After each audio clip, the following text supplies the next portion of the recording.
Salut, j'espère que vous allez bien. Aujourd'hui, je viens vous parler une nouvelle fois de mon expérience avec l'hyperthyroïdie de base d'eau. Ça fait 3 mois que j'ai arrêté le traitement et donc j'ai dû aller faire une prise de sang très récemment. Je pense que c'est l'occasion de vous dire où j'en suis. J'ai fait toute une playlist avec plein de vidéos dans lesquelles je vous raconte pas à pas tout ce qui m'est arrivé, ce que j'ai tenté, comment je me suis sentie, etc. Si jamais ça vous intéresse, vous pouvez aller la voir. Je vous la mets dans la description. Et donc avant d'aller faire cette prise de sang, sincèrement, je me sentais beaucoup mieux. Je pense qu'à peu près 2 mois et demi après l'arrêt du traitement, j'ai commencé à me sentir beaucoup moins fatiguée. Ça faisait des années que ça ne m'était pas arrivé de me réveiller et de me dire « Ah, j'ai de l'énergie, je ne suis pas fatiguée, je peux faire ma journée sans aucun problème. » C'était vraiment très agréable. À ce moment-là, je me suis dit « Ah, peut-être que ma TSH a baissé un petit peu parce qu'elle était encore peut-être un petit peu haute pour que je me sente bien. » Et puis, on est allé faire une marche où il y avait quand même pas mal de dénivelé. Et pour moi, c'est difficile parce que j'ai le cœur qui réagit très vite. Et je me suis rendu compte que oui, mon cœur réagissait, mais pas excessivement. Et j'étais vraiment mieux en fait. Je me sentais plus malade en fait. Mais on a prévu beaucoup de choses pendant plusieurs semaines. Et ça a commencé quand même à me stresser un petit peu. Il y a eu un jour où j'avais beaucoup de choses à faire et je sortais de ma zone de confort d'une certaine manière. Et donc, j'ai eu de la tachycardie. Et en fait, j'ai fait une grosse erreur parce que j'avais le cœur qui battait trop vite, mais je ne me sentais pas mal en fait. J'étais quand même en mesure d'apprécier le moment, de me dire que ça allait passer, que ça n'était pas grave. Et j'ai fait une grosse erreur. J'ai emprunté la montre de Mr. Little Sparks et je me suis rendu compte que mon cœur battait vraiment trop vite. J'étais assise sur la plage au soleil et il était à 115. Je pense qu'en fait, c'était un peu comme une décharge après avoir dû préparer, après avoir conduit sur l'autoroute, après avoir été très concentrée, etc. Et le problème, c'est qu'à partir du moment où j'ai vu ce chiffre, je suis devenue un petit peu obsédée par ça. J'ai essayé de profiter du moment, mais en même temps, j'étais dans ma tête, j'avais des pensées un peu répétitives, comme peut-être que je fais de nouveau de l'hyperthyroïdie, comment je vais faire, on a beaucoup de projets pour l'avenir, je me suis engagée sur beaucoup de choses. Dans un avenir proche, comment je vais faire si je suis malade, comment je vais faire si la tachycardie ne s'arrête pas, comment je vais faire si ça augmente, etc. Malheureusement, je pense que toutes ces pensées, cette obsession en fait qui était là à l'intérieur de mon cerveau n'ont pas permis à mon cœur de ralentir tranquillement, naturellement, comme il aurait dû. Ça m'a maintenue dans un état de stress, de vigilance et ça a maintenu mon cœur comme ça dans une espèce de tachycardie constante. Ça s'est quand même calmé dans la soirée, mais ça a mis plusieurs heures et c'était un peu rageant parce que ça a été malgré tout un très bon moment, mais ça a un petit peu gâché parce que j'avais ces idées en tête que j'ai partagées avec lui et voilà, il y a vraiment quelque chose sur lequel je dois absolument travailler et je pense que je dois faire beaucoup plus d'exercices pour essayer de bien gérer mon stress, d'avoir un cœur qui revient à la normale rapidement, etc. Mais ce jour-là, il est bien revenu à la normale, il est revenu même à 69, ce qui est quand même très bien. C'est une expérience, c'est ce que j'avais à vivre et il va falloir petit à petit que j'apprenne à ne pas stresser pour rien, à accepter les moments où je me challenge à essayer de faire redescendre plus vite si mon cœur augmente, etc. Bon, c'est tout un travail, c'est un petit peu compliqué pour moi et c'est vrai que j'ai l'impression que depuis que j'ai eu ces épisodes d'hyperthyroïdie et le second en particulier qui a été beaucoup plus fort et beaucoup plus impactant pour mon cœur, c'est beaucoup plus difficile. Ensuite, c'était le moment d'aller faire la prise de sang cette même semaine et donc c'est juste la TSH qu'on fait, donc on ne peut pas vraiment savoir où en est la thyroïde exactement à l'instant T parce que la TSH, elle peut mettre plusieurs semaines pour bouger, ça peut mettre 6 semaines même. Donc, je peux très bien être en hyperthyroïdie maintenant et que ça se voit dans la TSH seulement dans 1 mois et demi. Bon, ça reste rassurant si je suis dans les normes, mais pour moi, ça ne me rassure pas à 100% parce que je sais que la T3 et la T4 peuvent bouger beaucoup, elles peuvent bouger dans la journée, même plusieurs fois, alors que la TSH, elle met beaucoup de temps. Et donc, mes résultats sont bons, la TSH a même un petit peu baissé, c'est probablement pour cela que je me sentais mieux, que j'avais plus d'énergie. Donc 1 mois après le traitement, ma TSH était à 2,050 et 3 mois après le traitement, elle était à 1,420. Donc on se rapproche plus des 1 et c'est probablement la zone dans laquelle ma TSH doit se situer pour que je me sente vraiment bien. Mon endocrinologue m'avait expliqué que c'était le cas chez beaucoup de personnes, en particulier des personnes qui sont assez actives, assez jeunes, même si en ce qui me concerne la jeunesse ça se discute, mais c'est vrai que je ressens ça.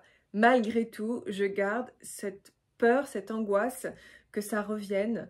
Je sais que c'est possible, je sais que ça arrive à énormément de personnes et comme on ne mesure ni la T3 ni la T4 et ni les anticorps, on ne peut pas savoir si la maladie est en train de revenir ou pas. En fait, il faut vraiment attendre que les anticorps aient augmenté, qu'ils aient fait bouger la T3 et la T4 et que la T3 et la T4 fassent bouger la TSH. Et donc c'est long, on peut jamais vraiment être sûr que ça n'est pas en train de revenir à l'instant T, il faut attendre.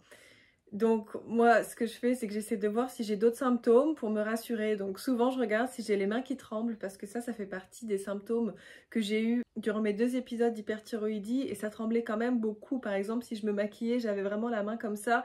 Mon test c'est le vernis à ongles, je me suis mis du vernis à ongles sur les pieds. Ça m'a rassurée, je n'ai pas eu de problème et puis évidemment je regarde si je parle très vite. Il y avait une vidéo d'ailleurs dans laquelle je trouvais que je parlais très vite. Ça m'avait un peu interrogée et j'ai écouté des audios que j'avais fait à une amie le même jour pour voir si je parlais très vite aussi comme ça en audio ou est-ce que c'était vraiment la vidéo qui m'avait mis dans cette énergie-là.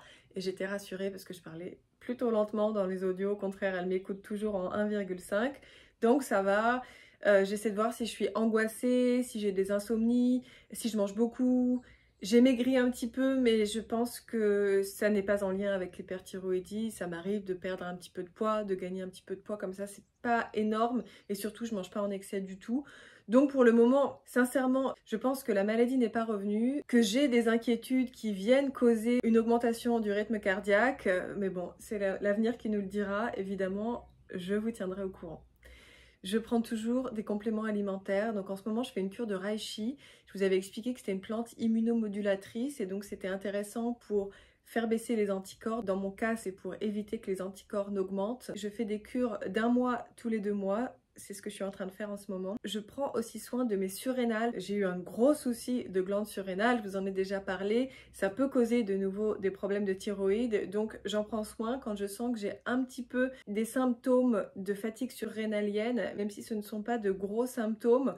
Je fais une petite cure de bourgeon de cassis, je suis en train de le faire en ce moment. Je fais des cures de 3 semaines avec une pause d'1 semaine. J'ai déjà fait une première cure de 3 semaines, là je suis dans la deuxième cure de 3 semaines et je vais arrêter après je pense.